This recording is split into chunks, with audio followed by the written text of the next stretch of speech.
ধর্মকে পুঁজি করে একটি স্বার্থান্বেষী মহল হিন্দুদের আওয়ামী লীগের ভোট ব্যাংক বলে অপপ্রচার চালিয়েছে, যা ইতোমধ্যেই জনগণ প্রত্যাখ্যান করেছে। এমন মন্তব্য করেছেন ঢাকা জেলা স্বেচ্ছাসেবক দলের আহ্বায়ক নাজমুল হাসান অভি।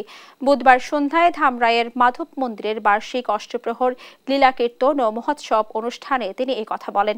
এ সময় তিনি আরো বলেন, যারা ভালো কাজ করবে তাদের সঙ্গে থাকবে জনগণ। অনুষ্ঠানে উপস্থিত ছিলেন ঢাকা জেলা স্বেচ্ছাসেবক দলের যুগ্ম আহ্বায়ক রাশেদ মিয়া, ধামরাই উপজেলা স্বেচ্ছাসেবক দলের আহ্বায়ক আব্দুল মান্নান ফিরোজ, পৌর স্বেচ্ছাসেবক দলের আহ্বায়ক মাসুম আহমেদ সহ নেতাকর্মীরা।